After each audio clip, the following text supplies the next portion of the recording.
Mercedes' 2022 Formula One season was a journey of discovery. It was a process of first recognizing that it had flaws, then accepting that they would not be easily remedied, and finally gradually developing a knowledge of the porpoising and bouncing issues that wiped out any possibility of it being a championship threat. The journey came to a conclusion, kind of, with a moral boost from winning in the Brazilian Grand Prix at Interlagos one round before the end. But whether the journey is deemed a success hinges on whether next season's W14, the conclusion of the suffering and learning of 22, returns Mercedes to the front on a consistent basis. Toto Wolff believes that narrowing the development gap to Red Bull and Ferrari in 2023 will be an extremely challenging assignment for Mercedes. But Wolff feels optimistic about the team's chances of progressing in the coming season, but admits that it may be difficult. "I'm always a half-empty glass guy, and I see the risks," Wolff told the Beyond the Grid podcast. As a matter of fact, if you're trying to be logical, Red Bull were very dominant throughout the season. They wouldn't have won 15 races or more otherwise, and also towards the end. It's going to be very difficult to have a development slope that is steeper than theirs, and also Ferrari. Wolff believes that the culture of the Brackley-based team will help them advance in 2023. "I believe the organization, and fundamentally, it's not about a lack of downforce, but it's about a problem in making the downforce work on the car," he explained. "With our learnings and the values in the team, the empowerment, the no-blame culture, I think we will be back in a more potent form next year. Hopefully, we'll be winning races on merit and fighting for the championship." But is it a given? Certainly not. To even get to this point, Mercedes had to first determine whether it had a serious problem at the start of the year.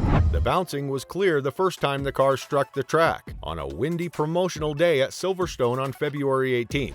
But given that it was the windiest day in my whole motorsport career, said by Russell, was it merely a result of the exceedingly awful weather? "We knew from a very wet day at Silverstone that there was some amount of bouncing, but not enough to get a really clear picture," Mercedes technical director Mike Elliott said.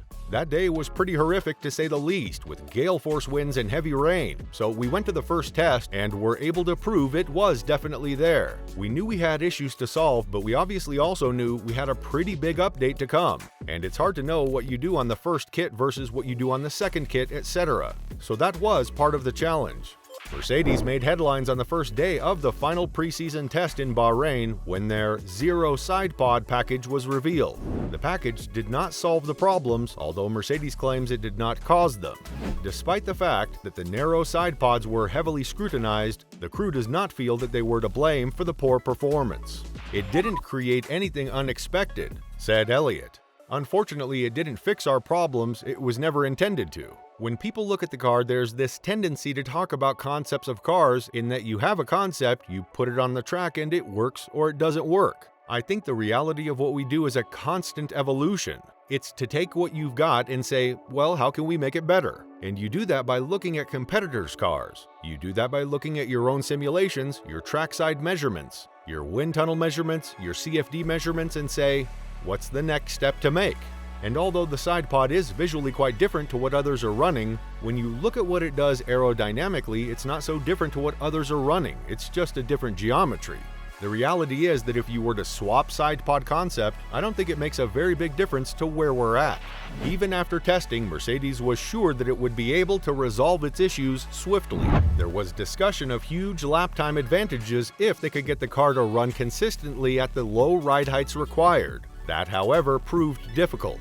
Elliott brings up the fact that Mercedes was dealing with a slew of issues early in the season. But at the end of the day, it all came down to where the car was designed to run in terms of ride height. That's because even after Mercedes had gotten ahead of the worst of the porpoising, thanks to adjustments made for the season's 6th race in Spain, the package was fundamentally weakened. "I don't think any of the teams really predicted the porpoising," says Elliott. "We were all aware of what had happened in the past with ground effect cars, and we'd all gone into the season thinking there was the potential for that. When you look at the limitations you've got in terms of what you can do in CFD and the wind tunnel due to the aero testing restrictions, it's pretty difficult to get a handle on what you might or might not see. So once you got into the winter testing properly and saw the bouncing, for us in particular, it was really a case of how quickly can we develop the tools to understand exactly what's going on. You could do various fixes trackside and experiments, and we saw a lot of those up and down the grid. But really it was about how quickly can you understand what the underlying phenomenon is, and how quickly could you fix it. By Barcelona, we were pretty much on top of that, but that introduced certain constraints to the way that we were running the car, which meant we weren't able to get the best out of it. While the porpoising phenomenon never fully dissipated, by this time in the season it had been confined and understood. However, because the W14 was designed to run at a low ride height, it lacked the rear suspension range required to run higher. That was one of the factors that contributed to Monaco's awful weekend. The car had to run stiff in general, which meant mechanical bouncing, as opposed to porpoising, was a difficulty, and the floor couldn't provide the desired downforce. That meant a tendency toward larger wings, which resulted in another drag weakness for the car. These were all distinct expressions of the same core problem, and Mercedes bore them all year to varying degrees. Circuit features determined how problematic they were. It was a case of picking how close to the ground could you actually get away with running them, says Elliott of the challenge of the 2022 cars. So you've got two issues there. The aerodynamic issue is there's effectively a phasing between the aerodynamic force and the motion of the car, and the phasing between the two means that you get an energy input. So once you hit a bump and you initiate an oscillation, the aerodynamics are such that they add energy to the oscillation rather than damp it. Interestingly enough, if you go and look at previous generations of cars, the aerodynamics would have damped. So the aerodynamics actually had a net damping contribution that this year's cars don't. So even when you've cured the aerodynamic input, the fact that you've got less damping means that you struggle to run the cars as stiffly as you'd want to do to run them close to the ground. Mercedes' difficulties were gradually resolved.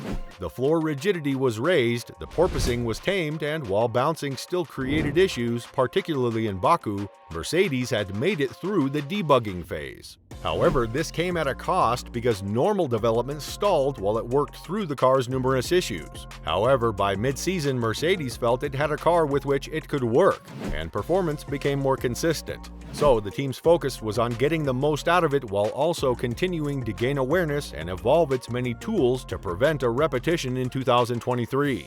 The adoption of the aerodynamic oscillation metric after the August break had little influence because Mercedes had mostly solved its problems by that point, but it also had no effect on the team's performance. While some obvious gains like as weight loss had to be forgone, the W13 became an increasingly potent weapon as the season went. There were even brief glimpses of victory at the Hungaroring when Russell earned the team's sole pace-based pole position, and Zandvoort, as well as later in Austin when Max Verstappen lost time due to a bad pit stop. However, it wasn't until the races in Mexico City and Interlagos that Mercedes appeared to have the pace to win. Mexico did not go as planned, but despite Mercedes' strategic blunders, Red Bull would have always had the upper hand. Brazil, on the other hand, turned out magnificently a fortnight later with a 1-2 finish. To make sure no one was underestimating how much work remained to be done, bouncing issues plagued Mercedes in Abu Dhabi. However, this was to be expected as during the second half of the year, the team had a decent idea of how the car would perform before traveling to any given circuit, and Yas Marina didn't look promising. That has to be seen positively because it suggests that the link was strong. The key question for the upcoming 23 car is whether such correlation can be reached without cross-referencing it with a real-world car. If so, that's a good sign.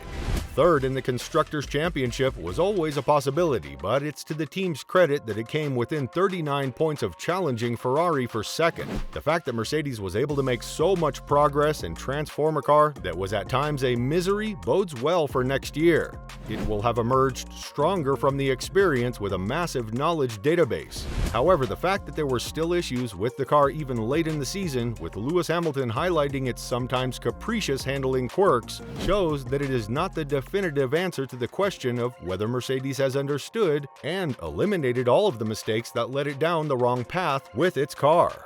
About 2023, the team is cautiously optimistic and with good cause. The final measure of whether the hardship and suffering of 2022 were worthwhile will be whether Mercedes can compete with Red Bull next year. Will they be able to compete again next year? Let us know in the comments below. We sure can't wait to see the W14 being unveiled mid-February.